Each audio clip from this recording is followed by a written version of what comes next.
Alright guys, welcome back to Frugal Homestead, and today we're going to talk about bundle making with firewood. So, if you guys don't know, we are getting tons of wood this year. I don't know whether it's the storms or the dryness or what's happened, but people are calling us left and right to come pick up wood. We also had a bunch of trees go down on our property. Plus, we have gone through and realized that a lot of our property is severely overgrown. It's killing off our trees because there's so much undergrowth and so many trees fighting for one area. It definitely needs thinned out. It's getting bad. But with that said, when you have all this firewood, you want to make it as profitable as possible. We are basically living in the middle of a giant tourist trap, which is Hocking County in Ohio because of Old Man's Caves. So the best way to utilize making firewood around here is bundles, okay? Generally speaking, if you go to a gas station around here, you're gonna spend about $8. If you go to a big box store like Lowe's or something, you might spend $7. And you're gonna get 3/4 of a cubic foot of firewood. Now, a lot of that's kiln dried, not air dried. Now, we have started doing 1 cubic foot bundles and selling them for $5 to $6, and then doing $4 for large orders, 50 bundles or more. So we thought we would just share with you how we do our bundles. These are manually wrapped bundles, and as you can see, I just built a simple 2x4 frame to allow us to wrap the bundles. Now, this is 12 inches by 12 inches, and then from here to here is 15.5, which makes 16 when you lean it over.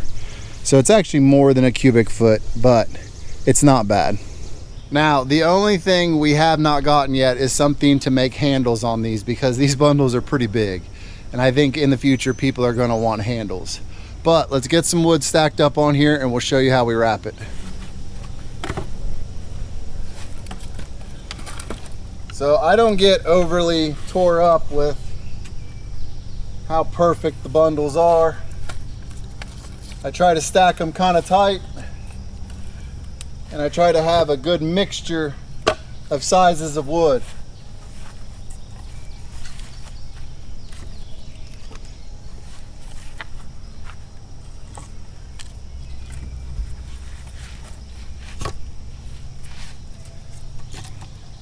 The big thing is just to make sure that you're absolutely trying to get them tight, because when you wrap them, they'll come loose if you don't have them kind of packed real good.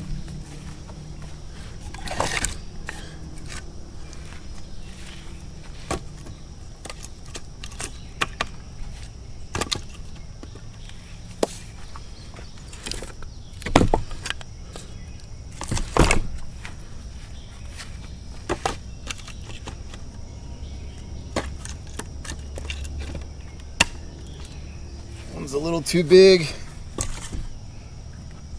and if I was in a hurry I might not be as picky, but the reality is this is just for demonstration purposes on this one. So we pick up these for $8 at Harbor Freight. It's just a basic saran wrapper. Now, we do have a little heavier mill on order coming in 12-inch. And that seems to be about the perfect size for this kind of bundler. But I'll show you how we use these. This actually still works well, but you gotta figure I gotta go around it like 8 or 10 times with this wrap, whereas the other wrap that we ordered is 12-inch, but it's the same amount of foot, which is 1,500, and you just have to go around it 4 times. So in essence, the wrap should go double as far for the same price.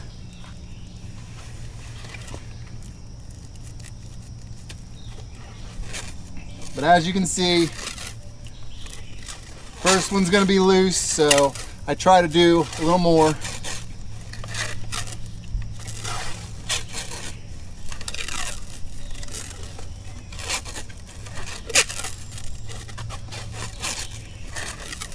Just going back and forth. Now when me and Missy are doing this together, we just kind of hand it to each other. Seems to make it easier. So once you've wrapped it, you just cut your end there. And then this is the only part that really stinks because of how high I made it. My wife has a problem picking it up. But I do that. And that's your bundle. Nice and simple, nice tight quality bundle. It looks good. It is kind of heavy because it is a big bundle. But just like that, it's done that fast. So if you're to repeat that process over and over and over again, put a radio out here, it takes no time, you can easily make $40 or $50 an hour maybe. Obviously they have to sell. Obviously you have to the work of cutting the wood and seasoning it. It's definitely worth your time though, compared to say selling a third of a cord for $100.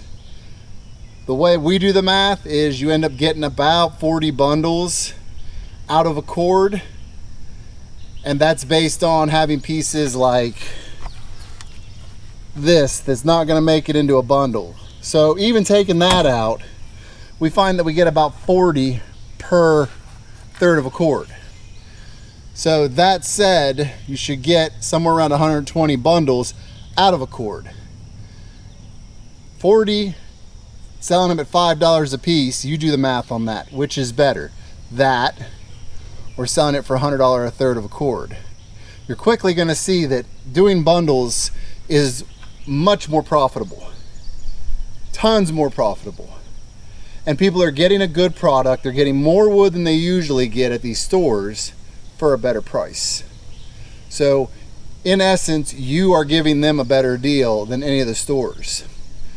Now, I know that this is maybe not the most efficient way.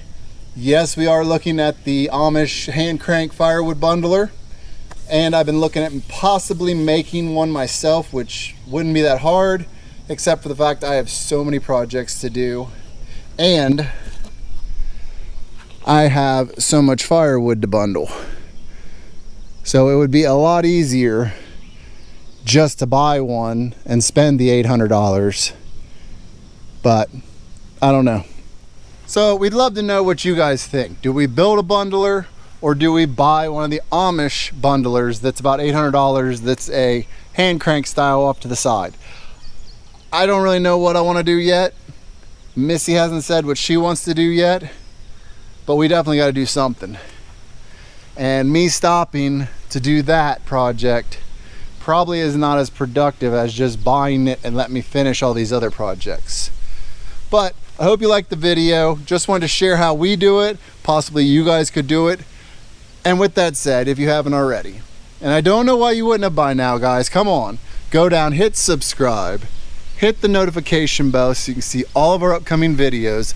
Give us a like, leave us a comment. Let us know, do you do firewood bundles? Have you ever considered it?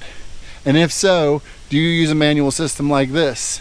And we will see you in the next one.